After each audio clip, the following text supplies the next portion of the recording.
En la pregunta nos dicen cuál es la característica del edema cardíaco, ¿no? El paciente con insuficiencia cardíaca. Recuerden que es un criterio menor para el diagnóstico de falla cardíaca, ¿no? Recuerden, los criterios mayores se pueden recordar con la mnemotecnia predecir, ¿ya? Predecir, que es presión venosa central aumentada, reflujo hepatoyugular, edema agudo de pulmón, disnea paroxística nocturna, estertores o crépitos, cardiomegalia, ingurgitación yugular y ritmo de galope. Recuerden, esos son los criterios mayores de Framingham. Todos los demás son menores. ¿Es matutino? No. Matutino es el edema renal. Es vespertino. Vespertino y simétrico, eso sí es correcto. Obedece la ley de la gravedad, ¿no es cierto? Si está en bipedestación, el edema es en los pies. Si está acostado en decúbito, a nivel sacro. Disminuye con la dieta baja en sal, dieta hiposódica, no baja en proteínas. Y los diuréticos, obviamente, van a bajar la congestión. Mujer de 67 años, diabética hipertensa, con un tiempo de enfermedad de 7 días, con temperatura de 39, disuria, poliaquiuria, dolor lumbar en la zona izquierda. Hasta ahí debemos pensar una pielonefritis, ¿verdad? Fiebre, cuadros irritativos urinarios, dolor lumbar, pero ya ingresa con alteración del sensorio, ingresa con hipotensión, ingresa con oliguria, con ictericia.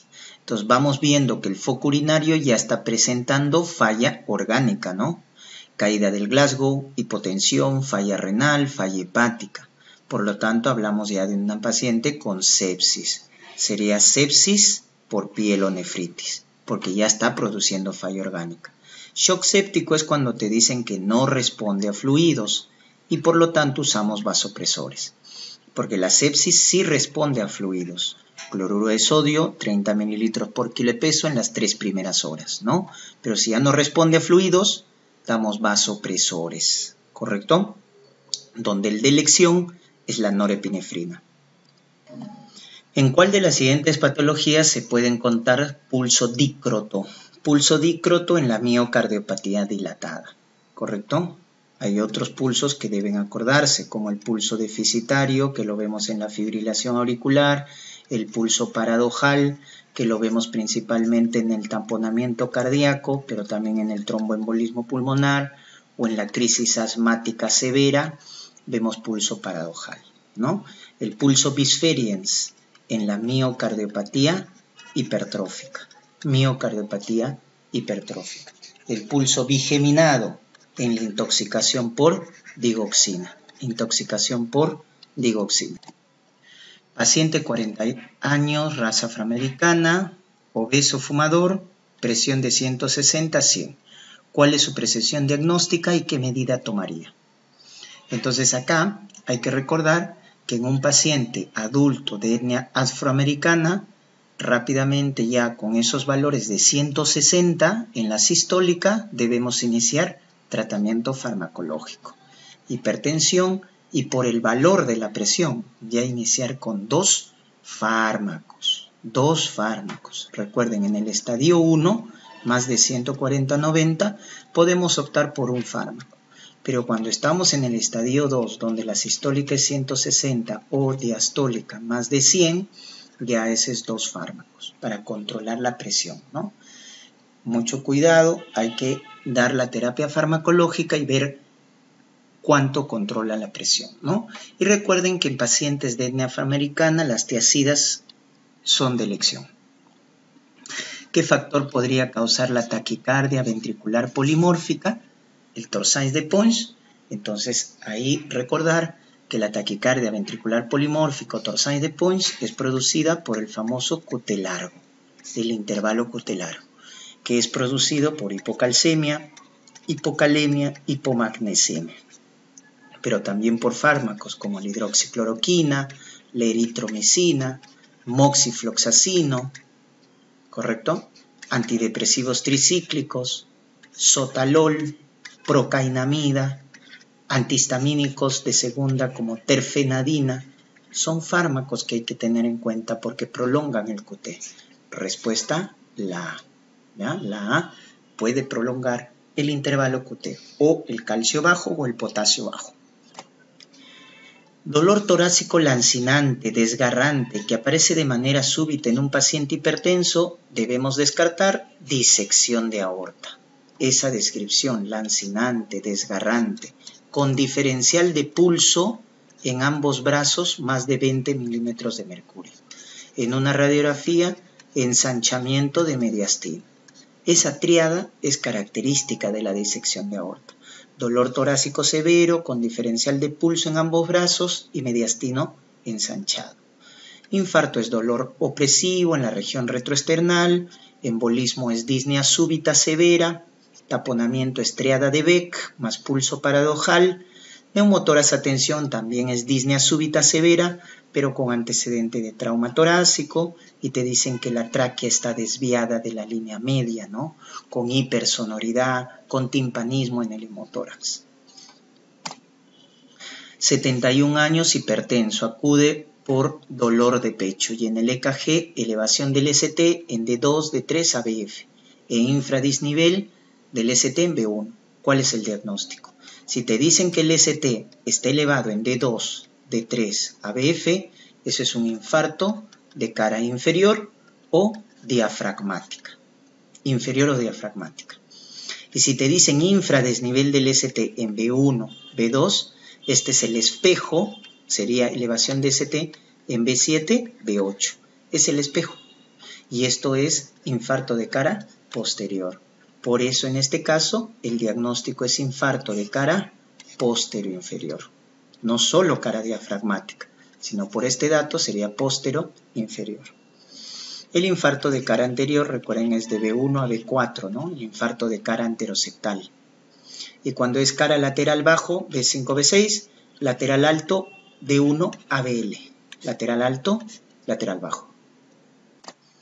La arritmia más frecuente que se ve en pacientes con COVID-19 es la taquicardia sinusal, por actividad del tono simpático. Es la que más se ve. Ahora, en pacientes que tienen cardiopatía subyacente, se descompensa una fibrilación auricular. Cuando hay una cardiopatía subyacente, como cardiopatía hipertensiva, cardiopatía isquémica o valvulopatías como la estenosis mitral. En este caso nos dicen paciente de 70 años que hace 2 horas disnea, palpitaciones, dolor precordial, ingresa a shock trauma, se le coloca oxígeno, pérdida súbita de la conciencia, respiración agónica y ausencia de pulso. ¿Eso qué es? Paro cardiorrespiratorio. El monitor nos está revelando esto. Miren los QRS anchos, la frecuencia más de 100, o sea, estamos frente a una taquicardia ventricular sin pulso, que es un ritmo desfibrilable. Entonces, la primera acción a seguir, ¿cuál sería? Si en el monitor vemos esto, la primera acción a seguir sería un masaje cardíaco, ¿verdad? Un masaje cardíaco y luego, ni bien tengamos la disposición, desfibrilación. Desfibrilación. Paciente varón de 50 años que siente que su ritmo cardíaco no es normal. Se realiza un electrocardiograma y se diagnostica bloqueo de Wenckebach. ¿Qué tipo de arritmia presenta este paciente? Recuerden que el fenómeno de Wenckebach es un crecimiento progresivo del PR y se bloquea, ¿no es cierto? Entonces eso lo vemos en el bloqueo AB de segundo grado, Movitz 1. Bloqueo de segundo grado, Movitz 1, porque en el 2 el PR es constante. Y el de tercer grado es el bloqueo completo. Debemos indicar tratamiento endoscópico en la hemorragia digestiva alta por úlcera péptica en los siguientes casos. En quien diagnosticamos, ¿no es cierto?, úlcera péptica y requiere manejo endoscópico. Recuerden que a partir del 2A para arriba, ¿ya?, requieren manejo endoscópico. Entonces, Forres 2A, sí, Forres 2A, y el 1, ¿no? El 1A, que es a chorro, el 1B, que es en capa, y el 2A, que es vaso visible, sí requieren manejo endoscópico. Si me dicen 12 en general, no, porque el 12 no necesita, ¿ya? Sangrado moderado no, hematemesis en todos los casos no, ¿ya? Entonces recuerden que del 2A para arriba, aparte de darle inhibidor por bomba de protones endovenoso, omeprazol 80 miligramos y luego en infusión continua, necesitan tratamiento endoscópico hemostático, con inyectoterapia, termocoagulación, etc.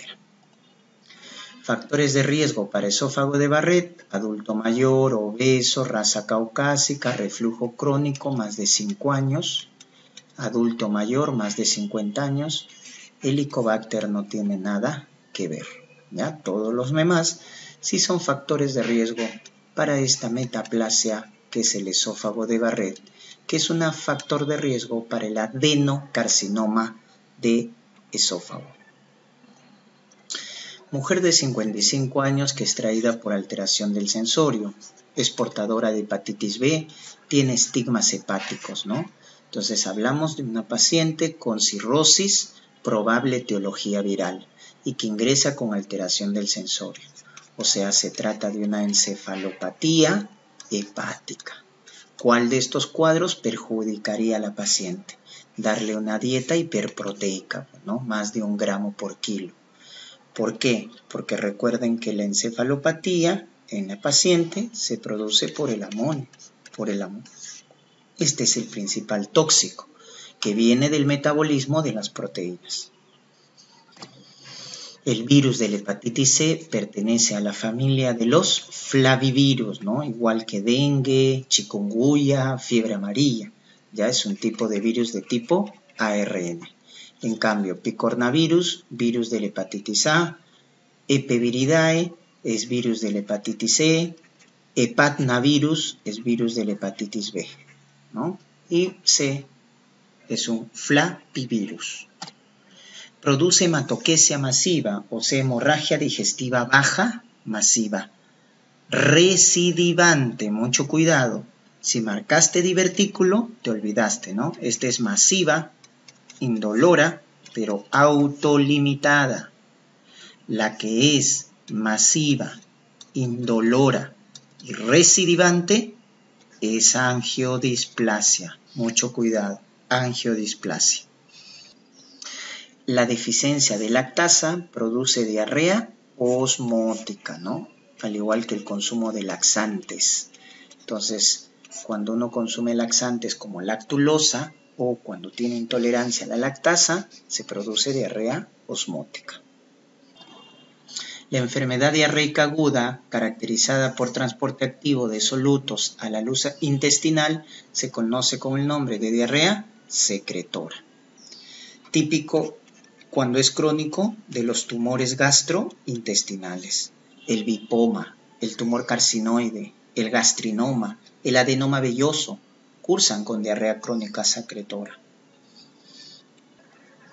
La causa principal de muerte en los pacientes adultos mayores que padecen úlcera péptica es, ¿no?, en adultos mayores, la hemorragia. La hemorragia es la complicación más frecuente y también es la principal causa de mortalidad en los pacientes que tienen úlcera péptica, ¿no? Luego está la perforación, luego está ya la obstrucción de forma más rara. ¿Cuál es la característica de la amilasa con respecto a la pancreatitis? ¿Permanece elevado hasta el 10º día? No.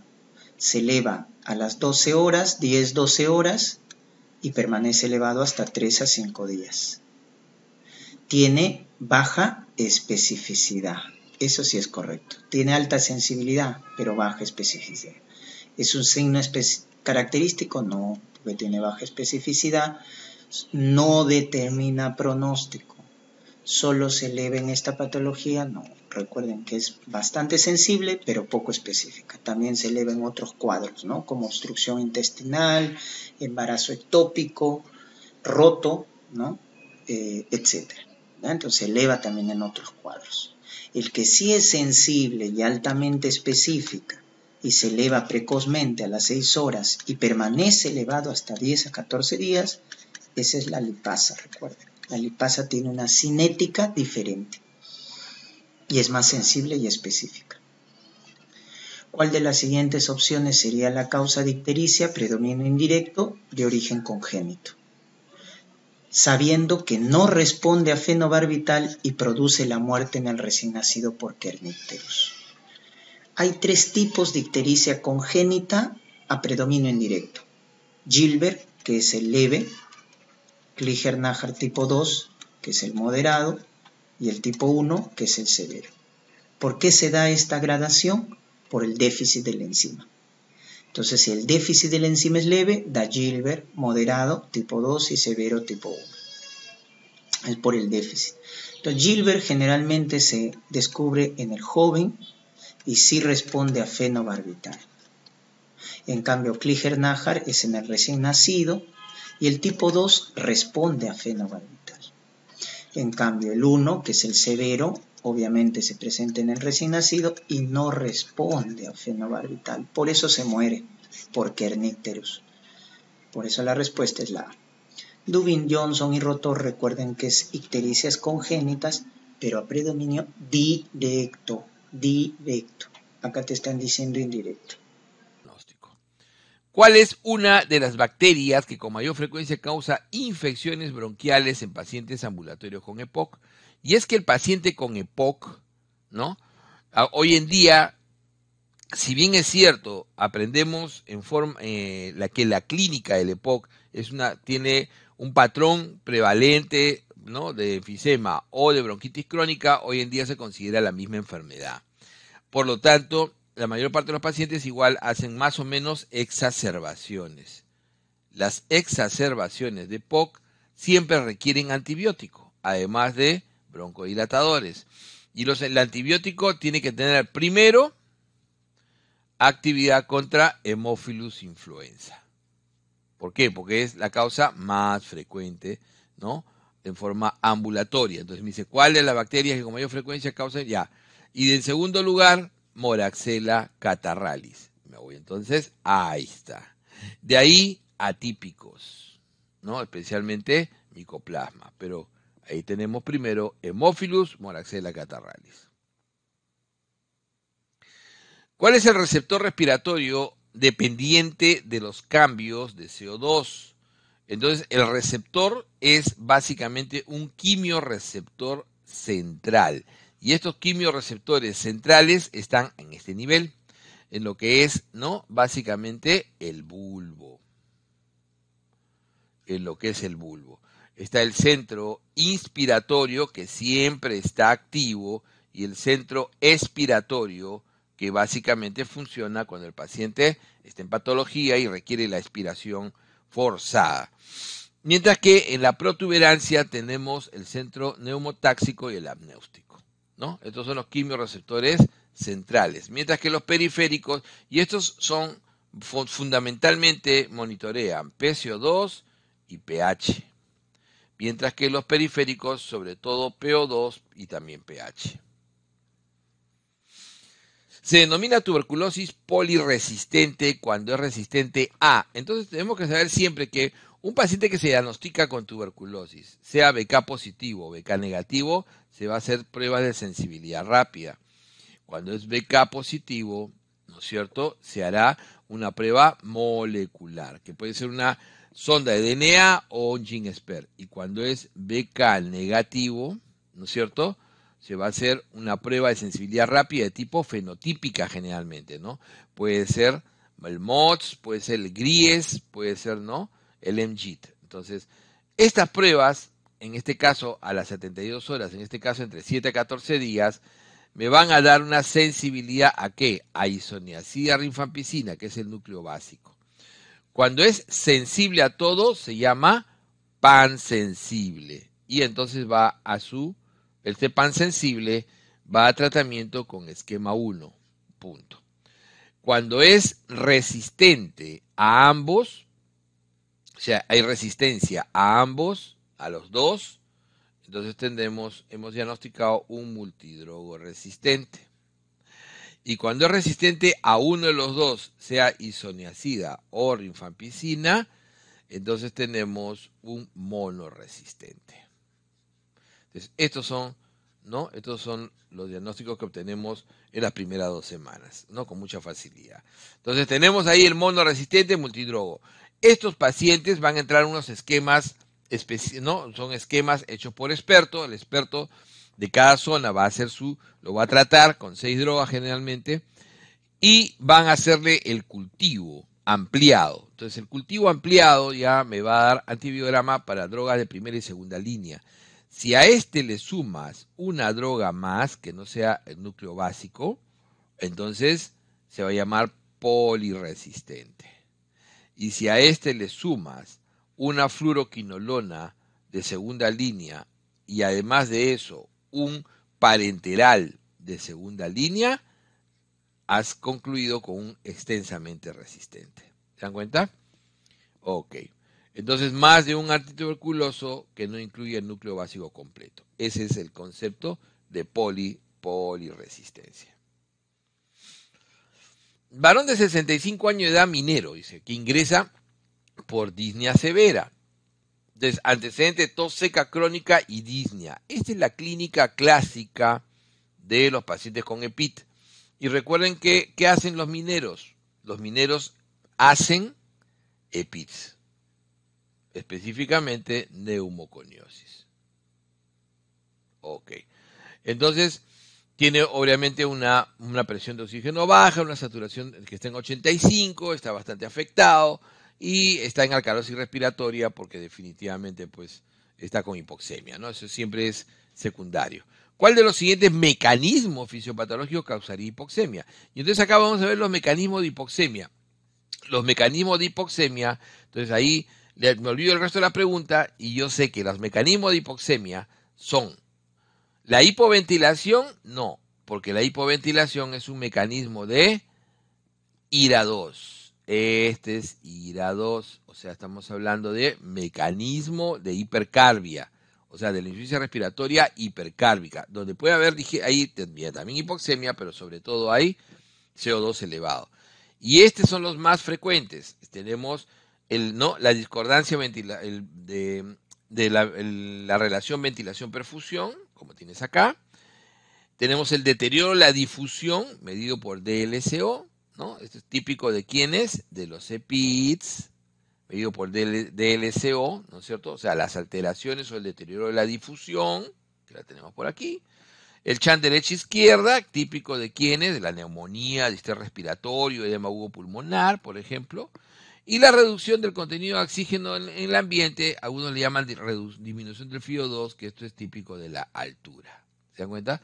Doctor, ¿y la primera quién era típico? Del asma, del EPOC, del tromboembolismo pulmonar, por ejemplo. ¿Qué cosa era esto? Un EPIT. Entonces debe ser alteración de la difusión. Ok. Les queda clarísimo, ¿no es cierto? Varón de 60 años, fumador con disnea progresiva. Entonces es un fumador con disnea progresiva. Siempre que me dicen fumador, yo empiezo a pensar, ¿no? Tengo que pensar rápido. Entonces dice allá, porque ya miré la pregunta, ¿cuál es el diagnóstico más probable? Entonces pienso rápido en EPOC o cáncer. Entonces disnea progresiva.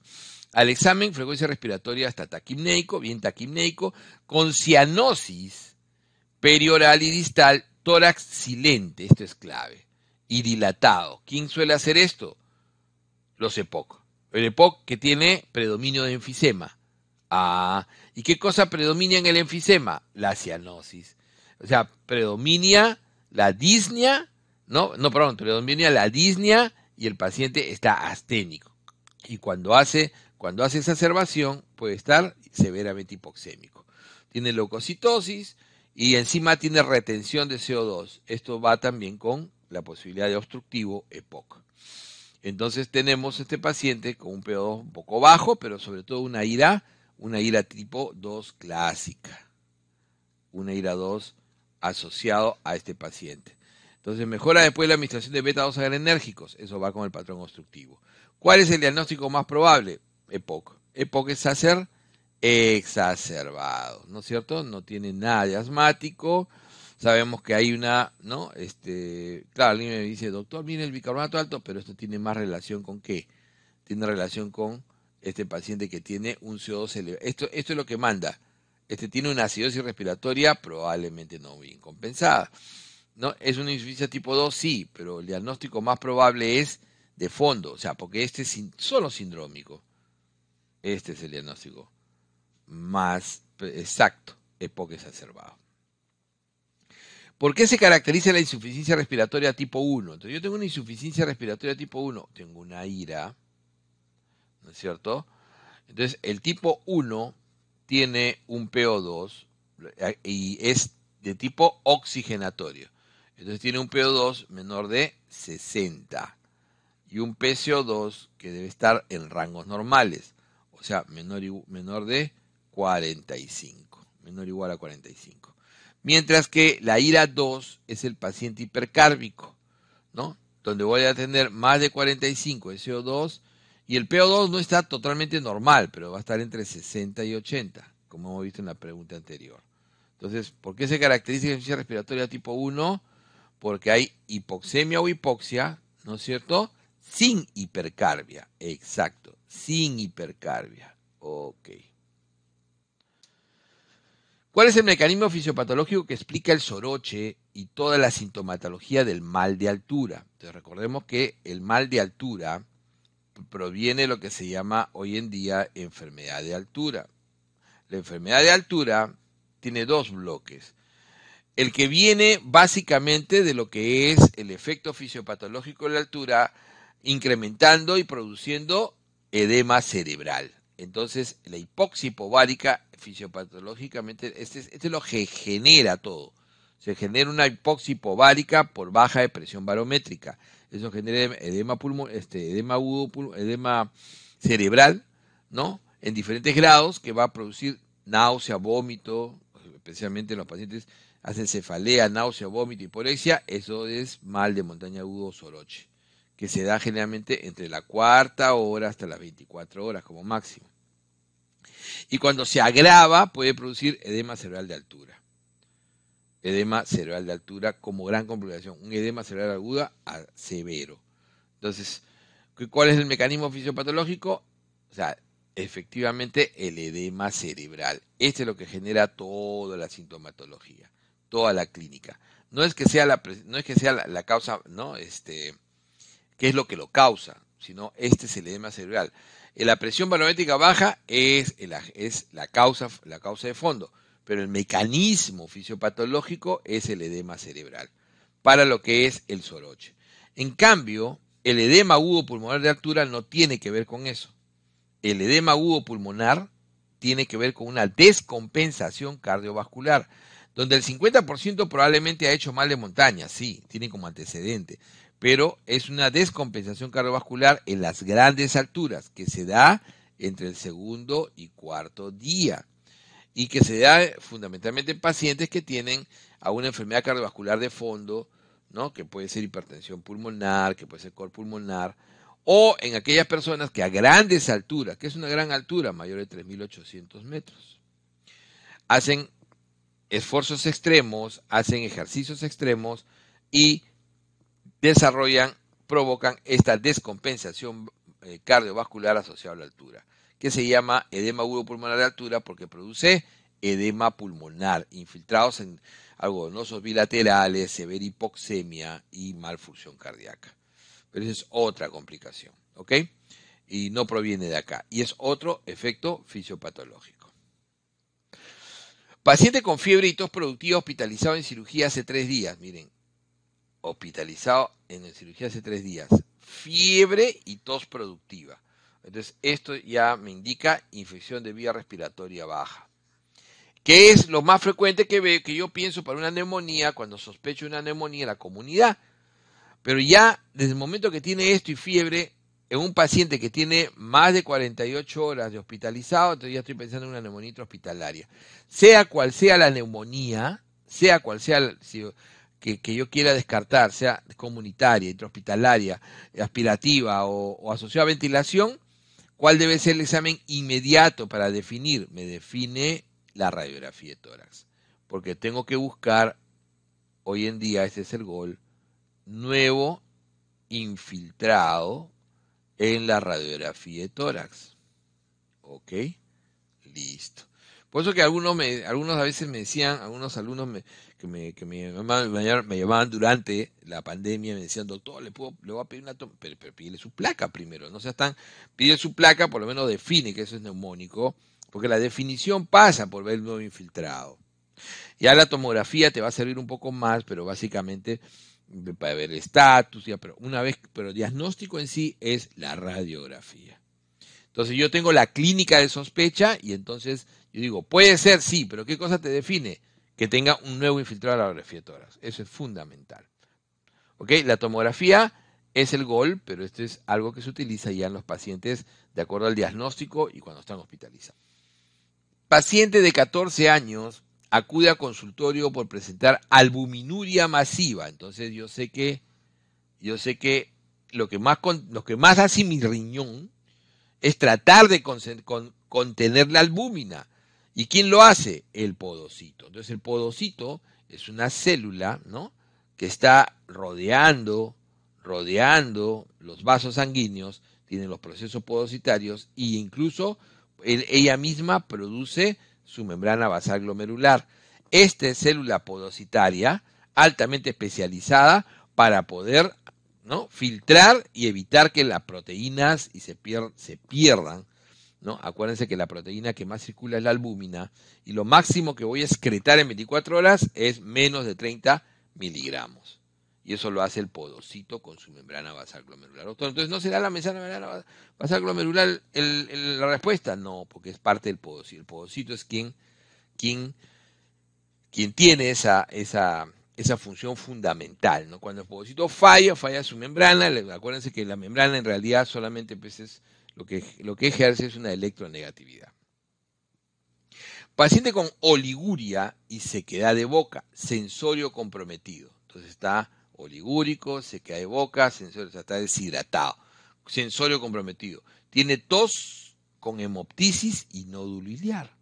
¿Cuál puede ser la posible causa que llevó a esta condición? Si yo tengo tos con hemoptisis y nódulo iliar, lo primero que pienso es que es un cáncer broncogénico, ¿no es cierto? No, iliar, probablemente primera posibilidad que sea un carcinoma escamoso o epidermoide. Ok. ¿Qué se asocia más a un epidermoide? Justamente todos los paraneoplásicos son más frecuentes en el microcítico, excepto uno, la hipercalcemia paraneoplásica. La hipercalcemia paraneoplásica, que dicho ese paso, es la hipercalcemia más frecuente, severa, la hipercalcemia más severa, más frecuente es la paraneoplásica. Y la causa más frecuente es epidermoide. Y suele dar poliuria, polidipsia al principio y después intensa, falla renal, deshidratación severa, trastorno de sensorio. Este es el cuadro clínico. Hipercalcemia. Clásico. El epidermoide tiene esa característica. Mujer de 65 años. Esta pregunta es interesante porque es básicamente para que nos enseña a veces a no pensar mal siempre. Y dicen, mujeres de 65 años que consulta tienen palidez, fatiga, palpitaciones. Desde hace 2 meses, con una glicemia normal, creatinina un poquito alta, no es mucho, un hematocrito muy bajo, esto casi es un 6.5 de hemoglobina, un volumen corpuscular muy bajo, entonces tengo una anemia severa, ¿no?, microcítica. Cuando yo tengo una anemia microcítica, lo primero que me fijo, hipocrómica, ¿no?, hipocrómica, me fijo en el RDW, que es el índice de distribución eritrocitario que me mide el índice de anisocitosis. Que normalmente esto está entre 10 y 14.5%. Y cuando es mayor de 18%, generalmente esto tiene un solo diagnóstico: ferropenia. Más de 18%, eso es ferropénico. Doctor, pero no podría ser por insuficiencia renal con 1.6, no llegas a ese nivel. Y además acuérdate que la anemia por insuficiencia renal es normocítica, normocrómica. Aunque hay ferropenia asociada, pero la característica de la célula es normocítica, normocrómica, como las anemias de enfermedad tras 72 horas. La nefrotoxicidad aminoglucósido, recuerden que la nefrotoxicidad generalmente va a generar una falla renal aguda. Las fallas renales agudas Pueden ser prerrenales, renales y posrenales. Esta será de tipo renal. Y la de tipo renal, las más frecuentes son las necrosis tubulares agudas. Las necrosis tubulares agudas pueden ser isquémicas, que son consecuencia de las prerrenales que no se pudieron manejar bien. ¿Se dan cuenta? Por eso que son las más frecuentes. Asociado a sepsia, asociado a hipovolemia, asociado a sangrado, asociado a choque, etc. Y las otras son las necrosis tubulares agudas por toxicidad. Tóxicas, ¿no? Pueden ser tóxicas intrínsecas o tóxicas extrínsecas. Intrínsecas o extrínsecas. Estas tienen que ver con aquello que viene de afuera, como por ejemplo medicamentos, y ahí a la cabeza están los aminoglucósidos. Y hoy también está uno de los más frecuentes por contraste, clásico por contraste. Hoy en día una de las causas más frecuentes, la causa más frecuente en el primer mundo. Intrínsecos es cuando hay sustancias que provocan, como por ejemplo, ¿qué me pueden provocar intrínseco? Algunos pigmentos que se liberan en exceso, por ejemplo, la hemoglobina, ¿no? La hemoglobina, por ejemplo, en la hemoglobinuria paroxística nocturna, por ejemplo, la mioglobina en el paciente con síndrome de aplastamiento, por ejemplo, ¿no? Entonces voy a tener una mioglobinuria intensa, ¿no? Entonces, ruptura muscular. O cuando, por ejemplo, hay algunas sustancias que precipitan y cristalizan, el ácido úrico, por ejemplo, en síndrome de lisis tumoral, o el calcio, que acabamos de ver cómo produce, ¿no? La nefrocalcinosis, el calcio. Y también puede ser por proteínas de cadena ligera. Proteína de cadena ligera, por ejemplo, el riñón de mieloma, por ejemplo, la amiloidosis. ¿Se dan cuenta? Todos ellos necrosis tubulares y heridas tóxicas. Claro, la pregunta, he aprovechado esto porque la pregunta dice, ¿pero dónde se produce el daño? Claro, es renal, se produce a nivel de, específicamente, aminoglucósidos entre el quinto a séptimo día en el túbulo, en las células del túbulo proximal, que son las que tienen, o sea, porque lo que más se compromete en la falla renal ya de tipo necrosis tubular es fundamentalmente la reabsorción. Que acuérdense que la mayor reabsorción, el 65%, se da fundamentalmente en el proximal. Ahí se da el daño fundamental. ¿Cuál no es un mecanismo de acidosis metabólica con anion GAB elevado? Es que cuando yo tengo acidosis metabólica, recuerden que la acidosis metabólica, además de tener el pH bajo, ¿no es cierto?, menor de 7,35, entonces yo cuando tengo acidemia lo que voy a ver es si mi bicarbonato está bajo, y acá lo que pasa es que el bicarbonato está bajo, o sea, menor de 22, ¿no es cierto? Entonces, el CO2 compensatoriamente también va a estar bajo, pero este es el trastorno primario. Este es el trastorno primario. Cuando yo tengo acidosis metabólica, entonces hallo el anion gap. ¿Qué cosa es el anion gap? Es la medida de los ácidos no volátiles, y lo hallo restándole al sodio la suma del cloro más el bicarbonato. De esa manera hay lo que se llama la brecha. Si es mayor de 12 es con anion gap elevado. Entonces, una vez que yo tengo este diagnóstico, es una acidosis metabólica, hallo mi anion gap, y si es anion gap normal o si es anion gap elevado. Normal es por pérdida de bicarbonato. Y la pérdida puede ser renal o extrarrenal. Renal típica acidosis tubular renal y extrarrenal típica diarrea. Diarrea que bota bicarbonato. Mientras que con anion gap elevado es porque tienes ácidos no volátiles. Entonces acá el bicarbonato cae, pero no porque lo estás perdiendo, sino porque está usando como buffer. Entonces se consume. Y entonces acá tienes el exceso de ácidos, como la acidosis láctea. Entonces, exceso de ácidos. Ahí tienes dos cuadros que tienes que acordarte. Acidosis láctica, que tienes como 25 diagnósticos diferentes, y tienes la cetoacidosis diabética. Tienes la toxicidad por ácidos, ¿no? Por ingestión de ácidos, como por ejemplo la toxicidad por salicilatos, por ejemplo metanol, etilenglicol, o tienes la falla renal, crónica o aguda. Entonces, anion GAB elevado, dice, ¿cuál no es un mecanismo? ¿Cuál no es? Acidosis láctica es, cetoacidosis es, salicilatos es, déficit de excreción renal de ácidos, claro, esto se da en la enfermedad renal. Acidosis tubular renal es un mecanismo de anion gap normal. ¿Se dan cuenta? Eso tienen que tener. ¿Cuál es la causa de hiperazoemia y edema en el síndrome nefrítico? Yo sé que el síndrome nefrítico generalmente es agudo, es básicamente agudo, ¿no? Donde lo que hay es un proceso de inflamación, donde, claro, fisiopatológicamente va a haber proliferación mesangial, pero esta inflamación produce falla renal aguda. O sea, fracaso, injuria renal, aquí. Y esto es lo que va a generar retención de agua, hipertensión y edema. Ok. ¿Cuál es la elección actual en el manejo de la infección urinaria no complicada? Recuerden que la ITU no complicada se refiere a la cistitis nada más, ¿ah? Cistitis. Hoy en día, ¿y por qué es no complicada? Porque es mujer premenopáusica, sana y no gestante. Ah, qué interesante. Esa es la única. Y ese es el 90% de infecciones urinarias. 90% de todas las infecciones urinarias. Y esa usa nitrofurantoína o fosfomicina. Incluso podría utilizar cotrimoxazol, si es que es la zona de donde se va a prescribir, tiene un perfil de sensibilidad. Pero la primera es siempre nitrofurantoína.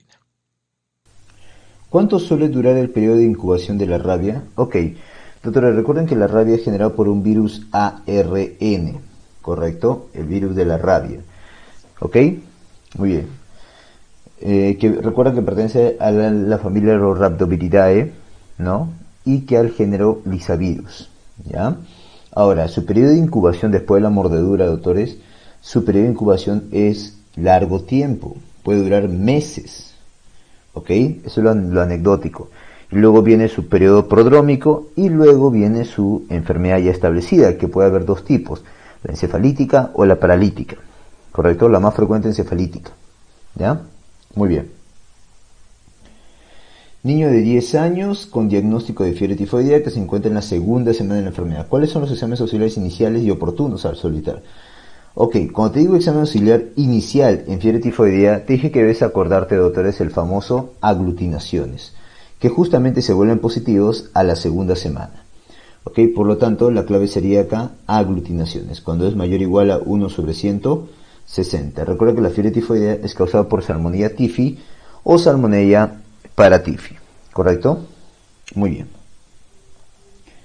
3 años de edad, que procedente del asentamiento humano, cuya madre refiere que presenta dolor en la región infraescapular derecha, 10 horas ante el ingreso. Al examen zona edematosa, bordes regulares, equimótica, rodeada por un halo eritematoso. ¿Cuál es el diagnóstico presuntivo, doctores? Ok, todo va dirigido, doctores, a pensar, pues, en una mordedura de araña. ¿Estamos de acuerdo? Ahora, esta mordedura de araña, doctores, puede haber, recuerda, dos tipos a recordar. El atrodectismo, que es la viuda negra, ¿ok? Y el luxocelismo, que es de la araña del rincón de la casa. La diferencia tienes que buscar en dónde se dio esta mordedura. Como acá te dice asentamiento humano, entonces lo más probable es que sea una casa, ¿correcto? Por lo tanto, eso piensa en luxoceles, la ETA, luxocelismo. En cambio, si te hubieran dicho del campo, piensas en Lactrodectus mactans, ¿ya? Por lo tanto, acá sería una mordedura por luxoceles, la ETA, el famoso luxocelismo. Recuerda la toxina, la estingomielinasa, ¿correcto? Y esa lesión que está haciendo acá medio equimótica es la famosa placa libeloide. ¿Ok? Según el MINSA, ¿cuál es la infección asociada a la atención de salud? ¿Ok? Infección asociada a la atención de salud con mayor incidencia en los servicios de medicina. Ok, doctores, miren. Según este cuadrito, en los servicios de medicina, ¿no? El factor de riesgo son los catéteres urinarios permanentes. Ahí está la tasa, discúlpame. La tasa, los catéteres urinarios permanentes. Y la infección con mayor incidencia, ya, viene a ser la ITU, tanto en medicina, correcto, como en cirugía. Mira, en cirugía igualito, ITU es la que tiene mayor tasa de incidencia, ya. Por lo tanto sería infección del tracto urinario, letra B. Según la norma técnica del MINSA para manejo de VIH, ¿cuál es el esquema antirretroviral de elección para profilaxis post-exposición? Ok, doctores, actualmente, ya, esta pregunta ya no sería tan adecuada, ¿no? Está un poco desactualizada, ¿ya? Veamos, Doctores, recuerden que ahorita, según la última guía, para profilaxis post-exposición, primera opción tenemos tenofovir, /lamivudina, dolutegravir. ¿Correcto? Primera opción. Segunda opción que te mencionan es tenofovir, emtricitabina, más darunavir, más ritonavir. Y tercera opción es tenofovir con emtricitabina, más lopinavir, ritonavir. ¿Correcto? Muy bien. Muy bien. Entonces, de estas, ¿no? La que tenemos acá, ya, sería esta de acá, ¿no? La más relacionada. Emtricitabina, tenofovir, lopinavir, ritonavir, ¿ya? Solamente que la pregunta antigua decía tenofovir, emtricitabina y efavirenz, por si acaso, ¿ya? Antiguamente era eso. Correcto. Ahora lo que vamos a marcar es la letra C, por favor. ¿Ya? Emtricitabina y tenofovir con / acá, ¿ya? Y más lopinavir, ritonavir, ¿no? Creo que la mejor clave sería la letra C entonces, ¿ya? Actualmente. Bueno, recuerda que la profilaxis post-exposición, ya sea post-exposición laboral o no laboral, ¿ok? Tiene que iniciarse tempranamente, en las primeras 72 horas, y darlo por 4 semanas.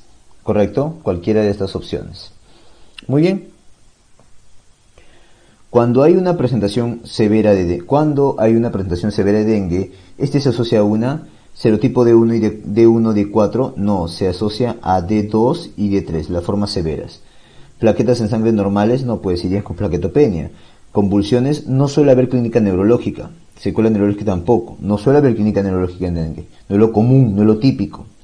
Infección previa por otra cepa del virus, ¿correcto? Eso es común para que se presente un dengue en su forma severa, ¿ya? Una infección previa por otro serotipo, o sea, que está en la fase de convaleciente y ahí se sobreagrega otro dengue, ¿ya? Un DEN 2, un DEN 3, por ejemplo. Paciente de 25 años quien visitó la selva ahora viene con fiebre, ictericia, oliguria y desarrollo del famoso vómito negro. Tú lees vómito negro, al toque a tu cabeza tiene que venir fiebre amarilla, ¿correcto? ¿Y eso justifica la fiebre, la ictericia y la oliguria? Claro que sí. Recuerda que la fiebre amarilla es causada por el virus de la fiebre amarilla, el cual es un virus ARN, ¿ya? De la familia Flaviviridae y del género Flavivirus, ¿correcto?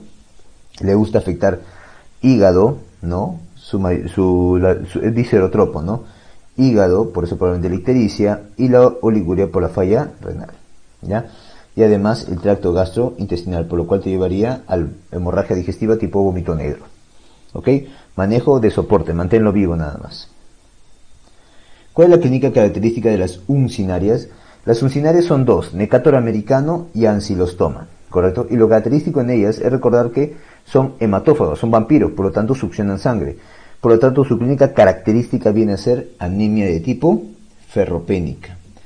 Anemia de tipo ferropénica. ¿Ok?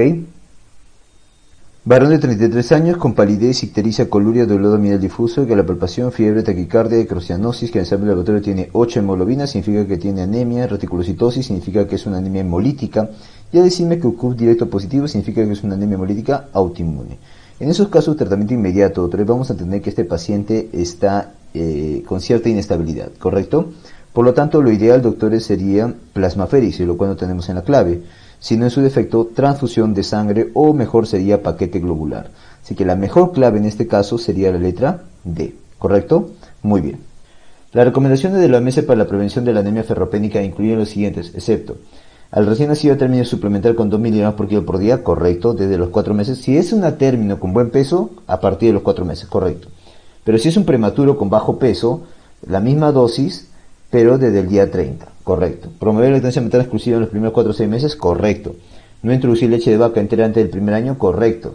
Solo después del año de edad se debe diversificar los alimentos ricos en hierro, eso sería la más falsa, ¿ya? Ya que tú podrías iniciar con papillitas desde el primer año, ¿no? Así que la mejor clave, o la más falsa, el más excepto de esta lista, sería la letra E. Factor de mal pronóstico para paciente pediátrico con leucemia linfoblástica aguda. A ver, edad entre 5 y 10 años. Si tiene entre 1 y 10 años, es mejor pronóstico, ¿ya? Mujer, mejor pronóstico. Leucemia primaria, mejor pronóstico. Ausencia de translocación 922, mejor pronóstico. Más bien, factor de mal pronóstico sería menos de 1 o más de 10 años. Que sea varón, que sea secundario, que tenga la translocación 922. Esos son de mal pronóstico. Por lo tanto, menor de un año es uno de mal pronóstico. Letra A. Ante un paciente con sospecha de anemia megaloblástica se les solicitan niveles de B9 y B12, pero los valores salieron intermedios. ¿Qué prueba debería solicitar para definir si hay o no deficiencia de estas vitaminas? Ok, cuando la prueba de B9 y B12 sale intermedio, como que dudoso, entonces pídele dos pruebas, el ácido metilmalónico y la homocisteína. ¿Ya? El ácido metilmalónico va a estar elevado en deficiencia de B12, ¿correcto? En cambio la homocisteína va a estar elevado en deficiencia de B12 y en deficiencia de B9, ¿correcto? Muy bien. Por lo tanto, acá la clave sería la letra B. La púrpura trombocitopénica trombótica hereditaria se debe a la mutación del gen. Ok, el problema en la PTT, doctores, es en el ADAMS13, ¿correcto? Y hay dos tipos, ¿no? La hereditaria o la adquirida. Bueno, ya sea hereditaria o adquirida, el problema es en esta enzima, ADAMS13, ¿correcto? Muy bien. Recuerda que esta normalmente lo que hace es degradar el factor de von Willebrand. Por eso, una vez que el factor de von Willebrand actúa normalmente en la adhesión y agregación plaquetaria, este ADAM S13 viene y lo rompe y hace que se liberen las plaquetas. Normal, eso está bien. Pero ¿qué pasa acá? Hay un problema en el ADAM S13. Por lo tanto, el factor de von Willebrand sigue adheriendo y sigue agregando plaquetas. Por eso se consumen. ¿Ya? Muy bien. Listo. ADAM S13. Varón de 15 años, consulta por una hematuria franca y hemartrosis, posterior a la caída leve que remiten con el reposo. Tiene un hermano con los mismos síntomas. Presencia de hematoma múltiples y hemartrosis.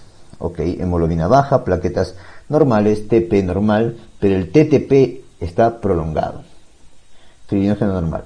Ok, claramente, doctor, estamos viendo un tipo de sangrado profundo. Cuando hay sangrado profundo, hay que pensar en trastorno de hemostasia secundaria. Y al decir TTPA prolongado, probablemente, doctor, estamos hablando de un tipo de hemofilia, ya sea A, B o C. Por frecuencia es el A, entonces. Por frecuencia yo voy a marcar el A, que es la deficiencia del factor 8. ¿Correcto? Muy bien, doctores. Dice la pregunta, ¿no? Para establecer el diagnóstico de hipertiroidismo. Entonces, toda patología de tiroides, siempre recuerden, el TSH tiene que estar alterado. Claro, existe un eutiroideo enfermo y justamente por eso se llama eutiroideo, porque tiene el TSH normal y se le llama enfermo por una alteración que ahora podemos explicar. Pero esta tabla es bien interesante, la vamos a ver también en clase. Este es el eutiroideo todo está normal, entonces, pero toda evaluación de tiroides empieza siempre por TSH. Así que tiene que haber, por eso dice, ¿cuál nos da mayor información? Tiene que haber siempre TSH. Lo segundo es que el dosaje va por la cantidad de hormona libre, fundamentalmente, ¿no es cierto? Entonces nosotros en el hipotiroidismo, lo ideal es que el hipotiroidismo en su gran mayoría es primario, entonces vas a tener un TSH alto y un T4 libre bajo. El T3 puede estar normal o bajo, porque recuerden que es conversión periférica, no sabes en qué momento lo estás tomando. Puedes tener mucha conversión, este siempre va a estar bajo, y cogerlo normal en algún momento. Mientras que el hiper más frecuente también es primario. Recuerden que la lesión primaria se refiere a la lesión a la lesión de el órgano que produce la hormona final. En este caso, en endocrino no siempre hay, no siempre hay, porque acuérdense, por ejemplo, la hormona de crecimiento no tiene un órgano final, ¿no? En cambio, acá sí tenemos la glándula tiroides, que es el órgano más grande, no el más importante, pero sí el más grande de todo el sistema endocrino, y su daño o su hiperfunción excesiva, a partir de su hiperplasia, hipertrofia, nos genera el hipertiroidismo clásicamente primario. Bocio, nos va a producir un bocio difuso, tóxico. TSH obviamente está bajo, porque al formar demasiada hormona va a haber un feedback negativo. Entonces está bajo o incluso indetectable la mayoría de las veces. Y el T4 y T3 estarán altos, pero sobre todo el T3, porque si hay tirotoxicosis, si es clínica el hipertiroidismo, entonces esto siempre va a estar alto, siempre va a estar alto. ¿Por qué? Porque este es el responsable de la tirotoxicosis. Recuerden que T3 es 5 veces más potente que T4. Por eso es que su vida media es más corta, porque para que este actúe, tiene generalmente el 80% proviene de la conversión periférica de T4. Eso es lo interesante. Entonces, siempre tener en cuenta esto. Entonces, tenemos así, esta tabla es fundamental para poder entender. Y entonces, obviamente, este T4 libre, lo que más información nos va a dar siempre. O sea, si alguien me dijera, doctor, ¿qué es lo que le pido? ¿Qué es lo más útil para un hipotiroidismo? Pedirle TSH y T4, claro. Y en el hiper, pedirle TSH y T3.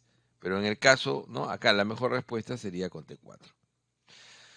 Paciente diabética cuyo perfil lipídico es... Entonces uno dice ya, primero las condiciones. Es diabética, por lo tanto, esto es lo que se llama prevención primaria. Recuerden que la prevención secundaria, que es esto de acá, es cuando ya tienes, esta es prevención secundaria, cuando ya tienes enfermedad. Entonces, cuando ya tienes enfermedad, cuando tienes enfermedad cardiovascular ya activa. En cambio, todo esto de acá es prevención primaria. De la prevención primaria, ¿cuándo das realmente estatinas? Estatinas, ¿no? Incluso de alta intensidad, cuando tienes más de 190, ¿ok? Después ahí a todos les das, tengan o no tengan riesgo cardiovascular. Pero si tú hallas el riesgo cardiovascular, según la American Heart Association, el AHA, si es mayor del 10%, moderada intensidad. Pero en todo diabético se le va a dar, salvo que el LDL esté en menos de 70, lo cual sería raro, ¿no? Casi, no imposible, pero raro encontrar. Entonces, un diabético con un LDL más de 70, que es casi el 100%, va a depender de su riesgo cardiovascular. 7.5 será el corte en el diabético. De alta intensidad, si es más de 7.5, y de moderada, intensidad, menor de 7.5. Recordando que esto de alta y moderada básicamente son dos drogas, rosuvastatina y atorvastatina. La rosuvastatina, ¿no?, tiene acción de moderada intensidad y de alta intensidad. Entonces, de moderada intensidad está alrededor, ¿no?, alrededor de 5 a 10 miligramos, y de alta intensidad está entre 20 y 40. Mientras que la atorvastatina de moderada está entre 20 y 40, perdón, entre 10 y 20, está entre 10 y 20 miligramos, y de alta intensidad está entre 40 y 80. ¿Se dan cuenta? Eso es lo que se refiere con alta y moderada intensidad. Esas son drogas. Otra droga que tenemos en algunos petitorios es la simvastatina. Y la simvastatina solamente es útil de moderada intensidad, no de alta. Entonces, eso es lo que se da. Entonces, estatinas. En un paciente que ingresó con deshidratación severa, glicemia en 900, sopor profundo y azoemia, ya no tengo duda, la clínica clásica neurológica, más de 600 de glicemia, deshidratado. Entonces, este paciente está con un estado hiperosmolar, hiperglicémico, antiguamente llamado como hiperglicémico. Entonces, se le inició hidratación agresiva, primer punto del tratamiento, con buena respuesta, dicen, ¿no es cierto? Insulina en infusión.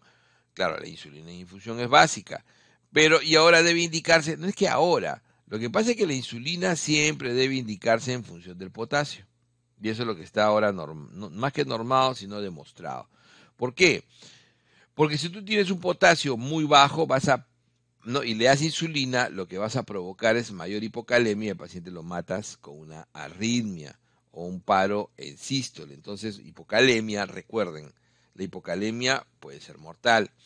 Entonces, no se le da insulina si es menor de 3.3. Si está, solamente se le da si está por encima de 3.3. Entonces, le da su insulina, ¿no?, a 0,1 unidades kilo hora en infusión, Y la reposición de potasio, que va a ser más intensa cuando tiene hipocalemia, obviamente, normal cuando está ¿no? en el rango de normalidad del potasio, obviamente si está alto no le vas a dar. Entonces, la reposición de potasio. Que no es que sea el paso 3, sino que hoy en día la insulina es el segundo paso definitivamente, pero dependiente del potasio. En el hiperparatiroidismo primario se puede encontrar. Recuerden que el hiperpara primario es una enfermedad, ¿no? Por lo general asociado a un adenoma productor. Y esto es la causa más frecuente de hipercalcemia leve. ¿Ok? La causa más y en general la causa más frecuente de hipercalcemia, pero sobre todo leve. O sea, leve es, acuérdense que leve es de ¿no? 10.4 a 11.9. Moderado es de 12 a 14. Y severo es mayor de 14. Recuerden que el severo lo más frecuente es que sea paraneoplásico. Es una hipercalcemia paraneoplásica. Y esta es la más frecuente, va a ser hiperparaprimario. El hiperparaprimario tiende a ser asintomático en el leve. El leve tiende a ser asintomático. Puede hacer litiasis, puede hacer, o sea, hacen generalmente úlcera péptica asociada, ¿no es cierto? Entonces, ¿por qué?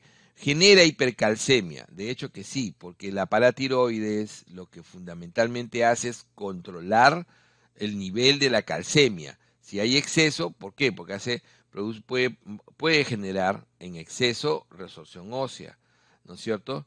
Va a incrementar la absorción en el calcio, pero sobre todo por formación de vitamina D activada, o sea, el calci, este es el calcitriol. Entonces es el gran inductor de formación de calcitriol en el riñón y incrementa la reabsorción de calcio, mientras que del fósforo lo disminuye. Entonces va a producir siempre hipercalcemia. Siempre cuando tengan una pregunta así, ustedes van eliminando. Va a producir hipofosfatemia, ¿ok? Pero, doctor, acá pareciera que si está reabsorbiendo debería haber hipocalciuria. No, porque el hecho de que tengas calcio elevado, ¿no? Implica que de todas maneras va a ser secretado a nivel tubular, en el punto distal, y va a producir nefrocalcinosis. Por eso que una de las clínicas clásicas del leve es litiasis renal de tipo cálcica. Entonces va a tener hipercalciuria. Hace hipercalciuria por efecto de la hipercalcemia constante. Marque lo falso respecto a las glándulas suprarrenales. Dice, nosotros tenemos en las glándulas suprarrenales la corteza y la médula. El origen de la corteza es, ¿no? Es básicamente el mesodermo y de la médula el endodermo. Y este es el neuroendodermo o neuroectodérmico, clásico, ¿no es cierto? O sea, eso está bien. Además de eso tenemos tres partes, tres zonas en la corteza. La glomerular, que preferentemente produce aldosterona, fascicular o fasciculata, que preferentemente produce cortisol, y reticular, que preferentemente, perdón, la médula es más chiquita, esta de acá, sí, que preferentemente produce, ¿no? Andrógenos suprarrenales, ¿no? Como el hidroepiandosterona, ¿ok? Y la androstenediona. Entonces, no es que solamente eso, pero para efecto del examen es lo más práctico decir, ¿no? Aldosterona arriba, al medio cortisol, dihidroepi. Entonces la aldosterona, ¿dónde actúa la aldosterona? En el túbulo colector, célula principal, ¿no es cierto? Célula principal del túbulo colector. La capa reticular, como decíamos, produce dihidroepi, sí, produce dihidroepi. La glomerular produce aldosterona, sí.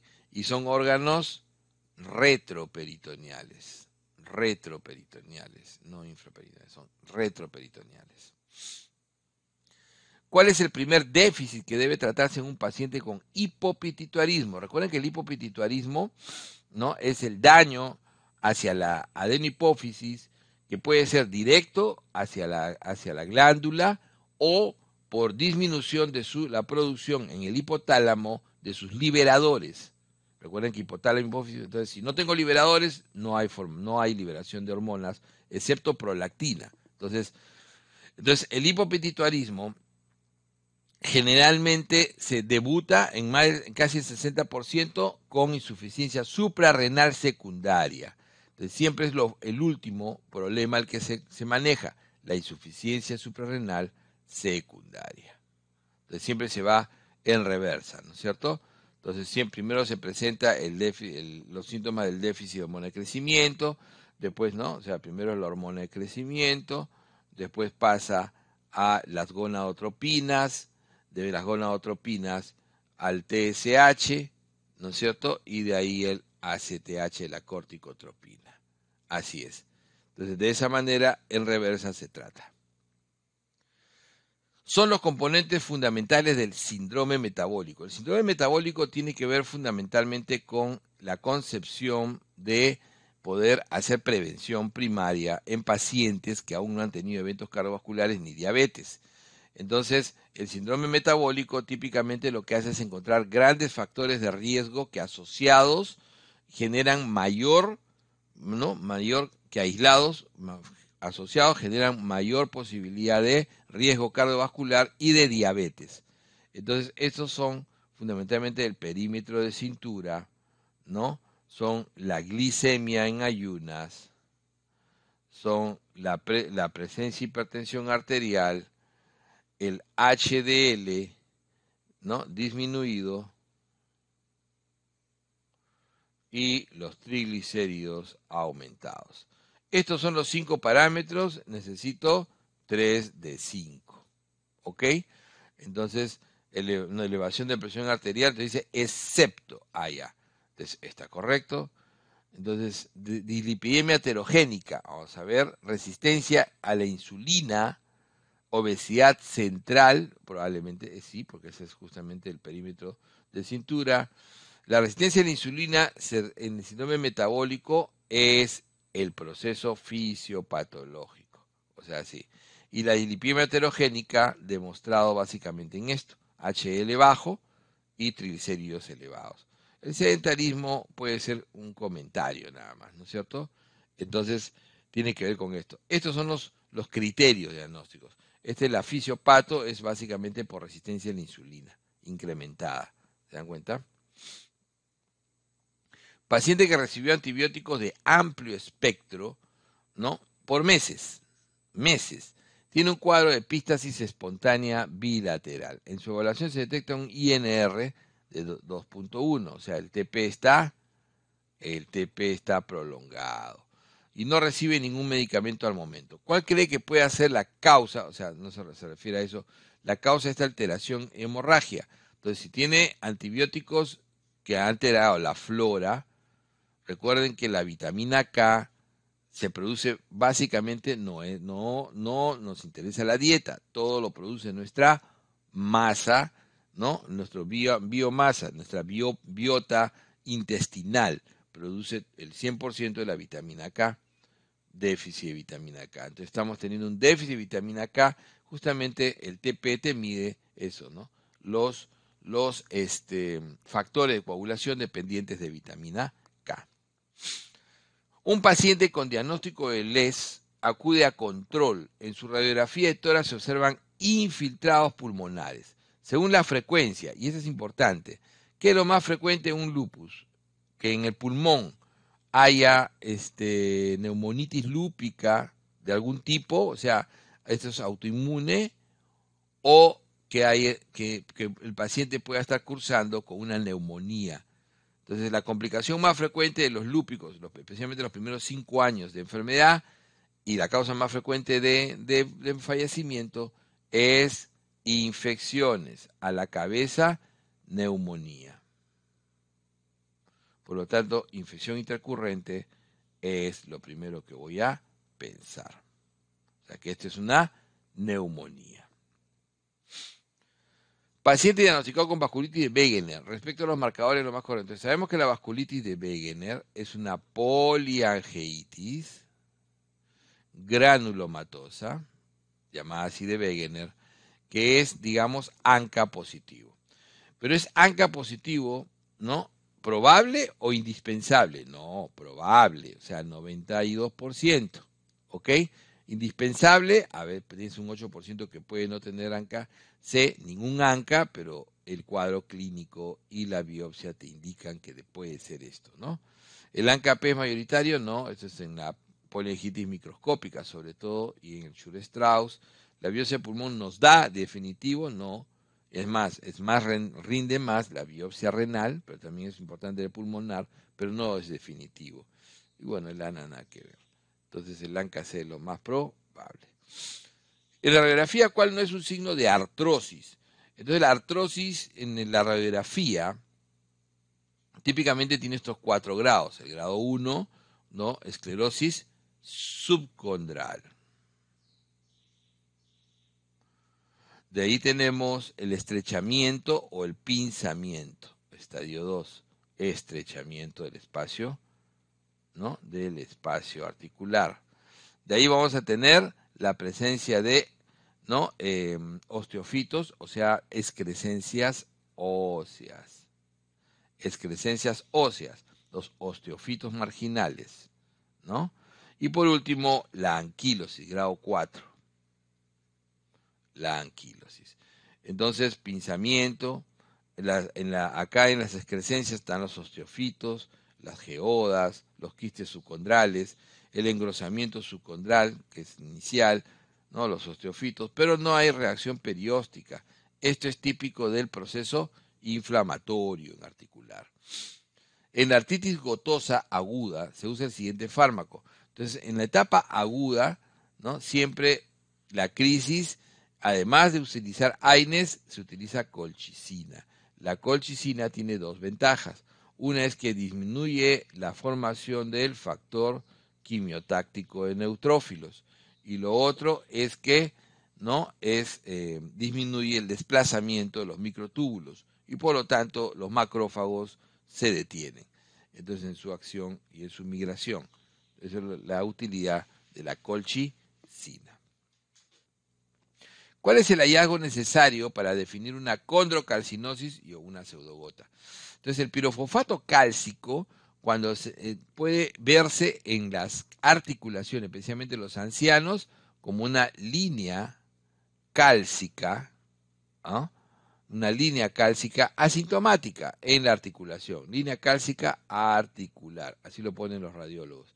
Entonces uno lo suele ver en el hombro, en la cadera, ¿no? En la rodilla. Pero cuando este pirofosfato cálcico se deposita en forma aguda y produce artritis, se llama pseudogota. Entonces es el cristal de pirofosfato cálcico lo que tengo que encontrar, ¿ok? Es el cristal de pirofosfato cálcico lo que tengo que encontrar en el interior de la articulación. ¿Qué patología reumática se asocia a vasculitis sistémica más frecuente en el adulto mayor? Su vasculitis más frecuente, ¿cuál es? Es la arteritis de células gigantes, o también llamado arteritis temporal o arteritis temporal. Esta que produce generalmente amaurosis fugaz, cefalea hemicránea intensa, ¿no? Claudicación mandibular, ¿no? Se puede asociar a polimialgia reumática, otra patología del adulto mayor característica. Paciente de 80 años acude con herida en piel flogótica. Entonces tiene una herida y piel flogótica, está infectado, ¿ok? Entonces acude y tiene un edema marcado, ni hablar. Este paciente, si tiene edema marcado, o sea, de una celulitis está pasando ya incluso a la posibilidad de hacer, ¿no? Una fasciitis en la zona afectada. Entonces requerimos sí o sí vancomicina. Requerimos cubrir estafilococo meticilino resistente. Los gránulos de Birbeck se encuentran, entonces recuerden que acá están los 4 células de la piel, El queratinocito, que es el básico, ¿no es cierto? La célula de la piel, que va a producir la queratina al final. Los melanocitos, relación 1:10 con los queratinocitos en la base, producen la melanina. La célula de Merkel, que es básicamente célula sensitiva. Y la célula Langerhans o macrófago histiocítico cutáneo. Esta es la célula de Langerhans, que es un histiocito que tiene los gránulos de Birbeck o gránulos en raqueta de tenis, ¿ok? Básicamente presentador de antígenos. Son manifestaciones de los eczemas. Eczema es inflamación. En su etapa aguda, el septo. Entonces, en su etapa aguda, al principio se produce eritema, exudación, vesícula, ampolla, descamación en su etapa subaguda y crónica, el líquen. Acuérdense siempre eso, ¿no? Entonces, inflamación, exudación, líquen. Joven, 18 años con estas lesiones, ¿no? Acuérdense que entre los 12 y 25 años, y el pico es a los 18, del acné vulgar, y lo más frecuente es que sea de este tipo comedónico, ¿no es cierto? Recuerden que es el leve, comedónico, el pápulo pustuloso, el moderado, ¿no es cierto? Y el nódulo quístico, el severo. Mujer con intenso rash facial que empeora tomando café y se queja de piel áspera, gruesa, que empeora con el sol. Este es típico de lo que se llamaba antiguamente acné rosácea.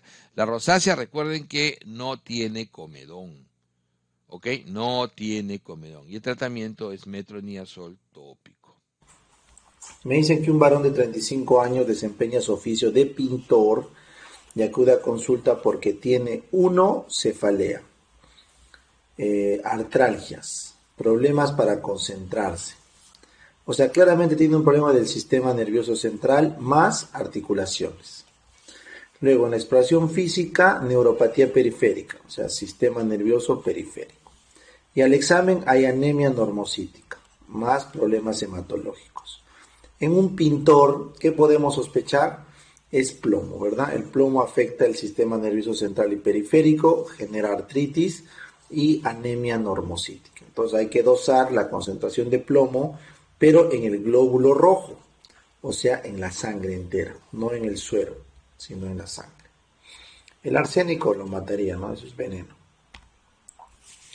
Muy bien, un niño de 11 presenta episodios donde queda inmóvil, con la expresión seria, sin movimiento alguno, sin responder estímulos. O sea, está teniendo una crisis de ausencia. ¿Ya? Me dice que tras más de 15 segundos, o sea, pasan más de 15 segundos, vuelve a la normalidad. Y los episodios se repiten algunas veces, pocas veces al día. Y el niño tiene más de 10 años. ¿Cómo se llaman las ausencias de más de 15 segundos, pocas veces al día y más de 10 años? Ausencias atípicas. ¿Ya? Estas solo se pueden tratar con ácido valproico. Un discurso fluido con repetición conservada y comprensión deficiente, ¿qué afasia es? Entonces, primero que nada recuerden que si el discurso es fluido, no podríamos hablar de un problema de Broca ni de Wernicke, ¿correcto? Y si es que no es Broca o Wernicke, tampoco sería global, que es la suma de ambos. Entonces nos quedan las transcorticales motoras. Entonces las transcorticales motoras básicamente van a depender de cómo está la comprensión. Entonces si la comprensión es deficiente, transcortical sensitivo, ¿ya? Pero si habría buena comprensión, transcortical motor, ¿ya? Muy bien, entonces la clave es la C. Un paciente en coma que está con respiración de Cheyne-Stokes. Recuerden, la respiración de Cheyne-Stokes indica lesión o en los hemisferios o en el diencéfalo. Y tiene el reflejo oculomotor conservado. Si el reflejo oculomotor está conservado, quiere decir que los pares craneales 4, 6 y 3 están ok. O sea, el mesencéfalo, el puente están ok. Por lo tanto, el bulbo también debe estar ok. Entonces, ¿qué es lo único que nos queda? Lesión prefrontal, ¿no? Para la respiración de Cheyne-Stokes alterada. Mujer de 15 que se queja de cefalea de la mitad de la cara que se irradia la zona ocular. Recuerden, cefalea hemicránea, zona ocular pulsátil en mujer joven, siempre lo primero a sospechar es migraña, ¿no? Esta es una pregunta fácil. Varón de 58, fibrilador, de forma brusca, hace cefalea y no puede leer. Entonces es un SB, probablemente embólico. Se entiende que es isquémico embólico, ¿no? Por la fibrilación que está botando coágulos. Encuentras una hemianopsia homónima derecha, o sea, no puede ver todo el campo derecho. Hemianopsia homónima derecha. Entonces el infarto debe estar en el lado izquierdo, ¿no es cierto? El paciente escribe lo que le dictas, pero no la puede leer. Entonces sí te entiende, pero no lee. Entonces debe ser territorio occipital. Entonces es una lesión de la cerebral posterior, porque es la que irriga el occipital, del lado izquierdo, ¿no? Porque la hemianopsia es derecha y la lesión es contralateral. ¿En qué día se altera el líquido cefalorraquídeo en el Guillain-Barré? Recuerden, a partir el tiempo es de la segunda semana en adelante. Entonces, del día 7 al 14 inicia la alteración, que puede seguir hasta la cuarta semana en algunos casos. Un paciente de Cañete con antecedente de locura, que ha presentado cuadro demencial a temprana edad, ¿qué puede ser? Recuerden, psicosis, demencia y corea, esa es la corea de Huntington, frecuente que se encuentre en algunas familias en el sur chico del Perú, o sea, de Lima, o sea, en Cañete, ¿ya? Una vez superada la fase aguda de la depresión, la fase aguda es el primer mes, ¿hasta cuánto tiempo hay que mantener tratamiento? Hasta el sexto mes, con la misma dosis que consiguió el efecto. Mantener al menos 5 meses con la dosis que produjo la mejoría, la D. Mujer refiere que después de la muerte de su padre, hace varios meses, presenta en varias ocasiones de forma espontánea, temor a morir, falta de aire, palpitación, sudor y opresión torácica. Entonces, esta clínica claramente de ansiedad, si se asocia a temor a morir o a perder el control, se llama ataque de pánico.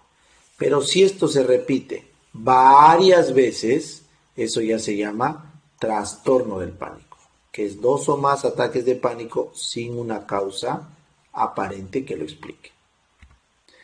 ¿Cuál es la causa del feminicidio? Recuerden, para que alguien mate a otra persona tiene que estar psicótico, ¿no? No es algo normal, natural, salvo para muy pocas personas con trastornos de personalidad, matar gente, ¿no? Entonces, en esos periodos psicóticos se ha visto que el síndrome de Otelo o la celotipia es una causa frecuente de feminicidio, sobre todo si el paciente es alcohólico, ¿verdad?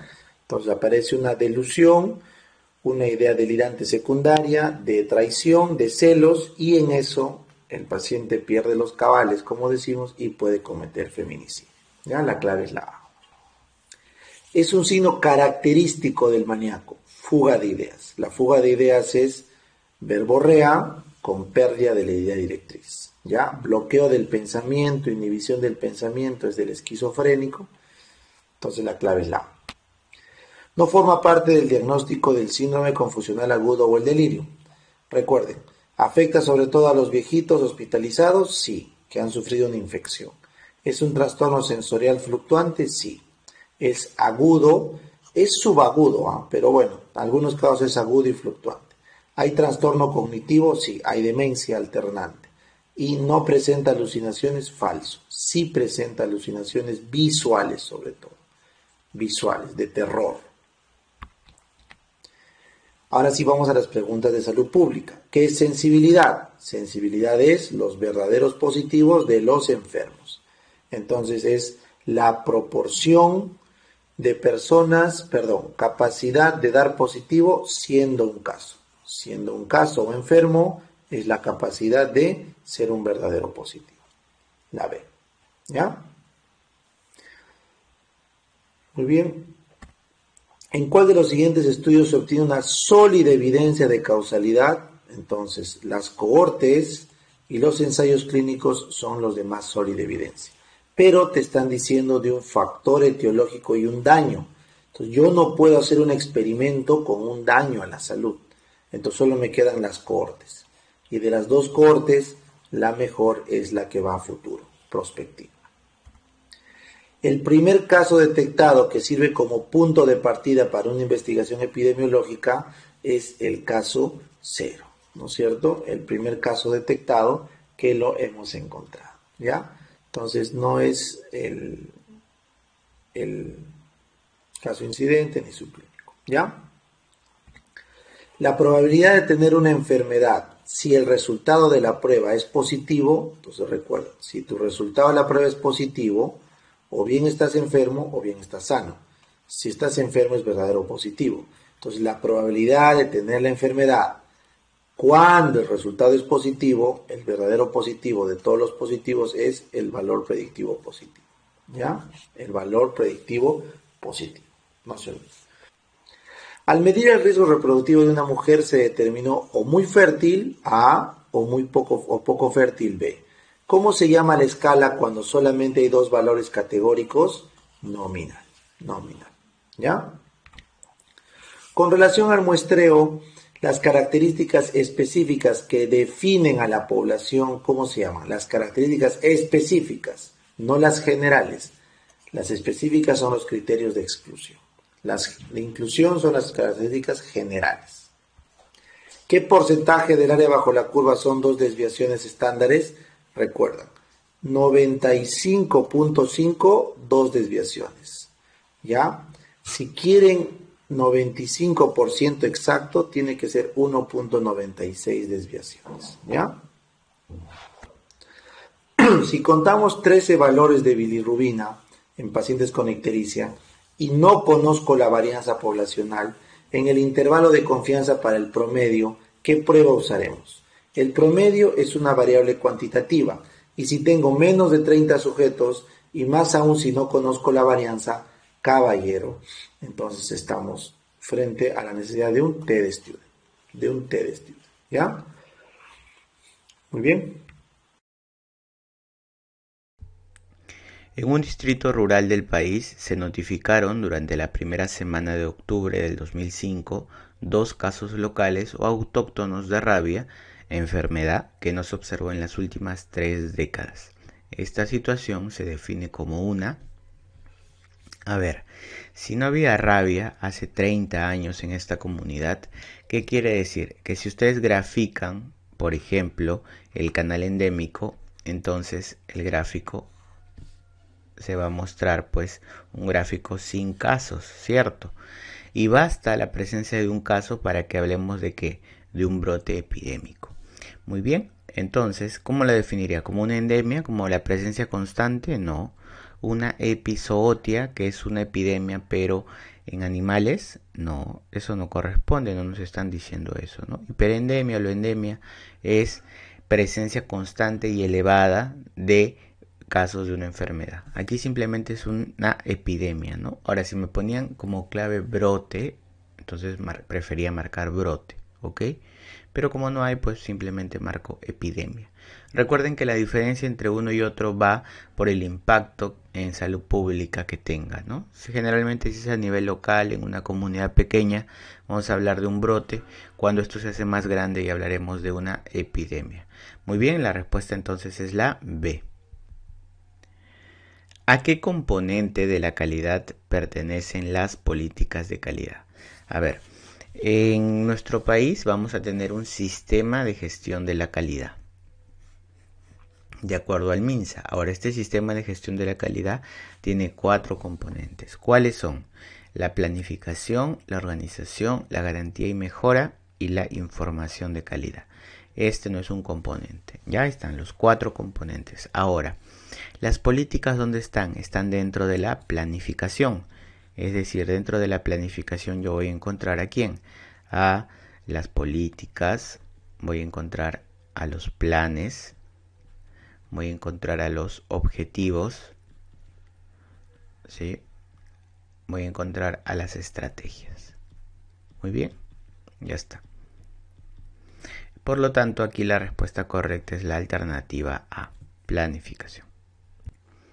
En un establecimiento de salud 1-3, al realizar el análisis situacional, se identifica que existe una sobredemanda por parte de la población, lo cual genera una brecha oferta-demanda importante, ¿Cuál de los siguientes no es parte de la solución?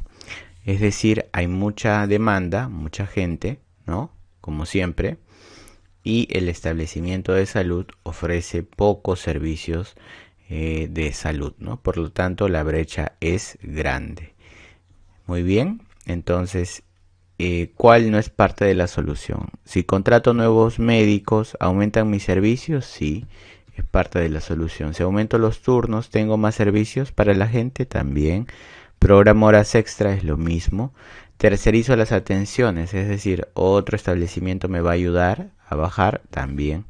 Pero si aumento la población, por el contrario, ¿no? Estoy incrementando el problema. Por lo tanto, aquí la respuesta es la D, aumentar la población asignada.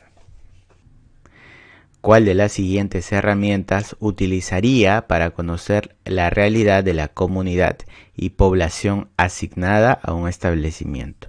A ver, yo quiero conocer el medio externo, la realidad de la comunidad, de la población. Entonces, ¿cómo debería de hacerlo? Esta es una buena pregunta. Balance de Scorecard me sirve para verificar el avance de la planificación. Entonces, el cumplimiento de objetivos no va, ¿no? Modelo de cuidado integral no es una herramienta, es un conjunto de herramientas para transformación del sistema y de la atención, ¿no? Por parte de la población, así que no va. Vigilancia mixta se refiere a una estrategia en la cual voy a realizar una serie de pasos de recolección, análisis, interpretación y difusión de datos. No corresponde el plan operativo, no. Ese es el ASIS, el análisis situacional de salud. El ASIS me va a dar características de la comunidad, de su entorno, enfermedades más frecuentes, etcétera, ¿no? Listo. Entonces aquí la respuesta correcta es la C. No olviden que el MINSA lo define como aquella herramienta que me permite conocer el perfil de salud enfermedad poblacional. Así es como lo voy a encontrar. Muy bien, la clave correcta entonces aquí es la C, ASIS. Pregunta 87. ¿Cómo se le denomina al plan básico de aseguramiento de financiamiento obligatorio por todas las IAFAS? A ver, el plan básico de financiamiento obligatorio por todas las IAFAS, ¿cuál es? ¿Sol Salud, Solidaridad? ¿Plan total, plan complementario? No, el plan más básico que todos tienen es el PEAS, el plan esencial de aseguramiento en salud. Es de financiamiento obligatorio a nivel nacional por cualquier aseguradora. Muy bien, la clave correcta entonces acá es la C, PEAS. ¿Cuál de los siguientes es un determinante intermediario de la salud? A ver, no olvides, los determinantes sociales de la salud es igual a ¿qué? A la suma de los determinantes estructurales más los determinantes intermedios o también llamados determinantes intermediarios. ¿Cómo me acuerdo cuál es la mnemotecnia? Siempre lo digo, determinantes estructurales es igual a G y O, y cuando me hablen de intermedios 3C más 2F más SS. Muy bien, con eso marcamos la respuesta. A ver, ¿qué es G? Género, etnia, educación, ingresos y ocupación. ¿Qué son las 3C? Conducta, cohesión social, circunstancias materiales. Factor biológico, factor psicosocial y sistema de salud.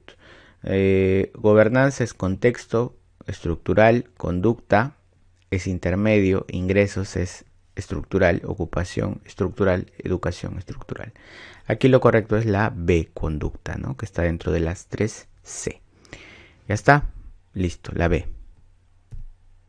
Las razones del poco éxito de la atención primaria en salud son las siguientes, excepto.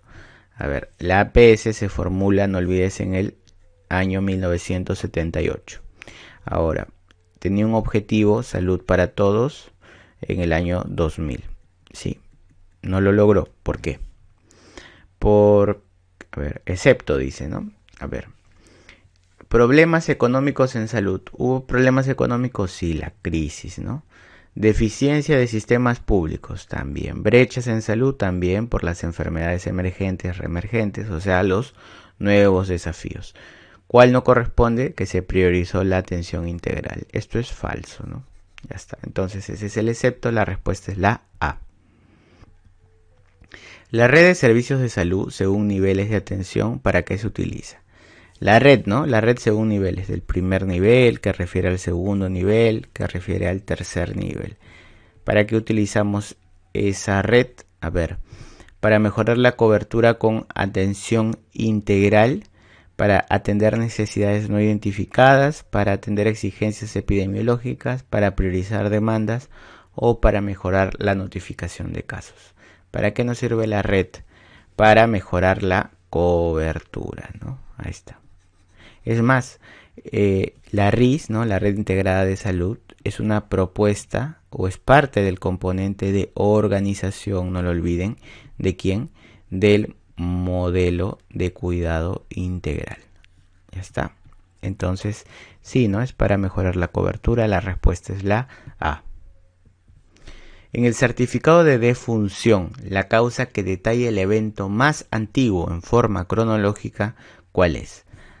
A ver, mi certificado de defunción tiene una causa final que corresponde a la causa inmediata previa al fallecimiento.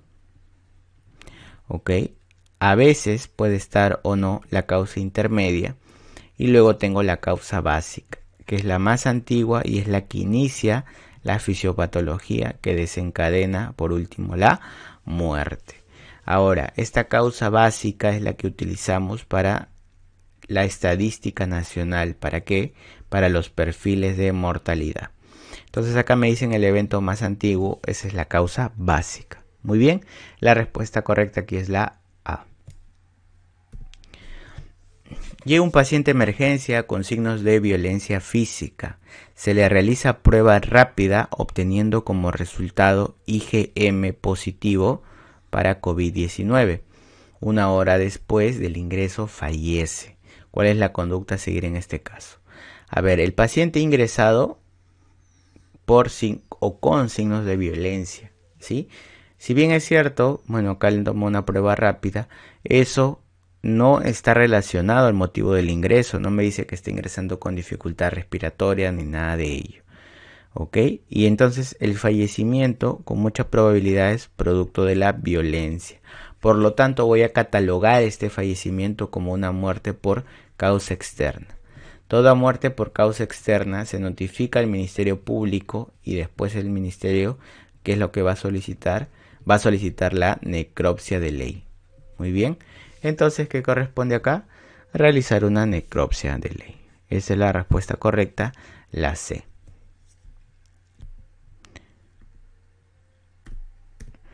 Respecto a los principios bioéticos, señale lo falso. A ver, veamos. En el caso de conflicto de principios, el de no maleficencia se sobrepone ante el de beneficencia. Sí, es correcto, ¿no?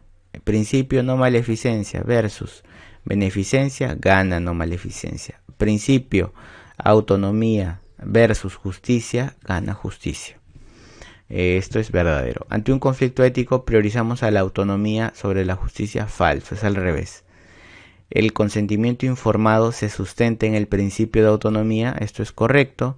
La solidaridad no es un principio, es correcto. La no maleficencia consiste en evitar daños adicionales al paciente, también es verdadero. Aquí la respuesta correcta es la B.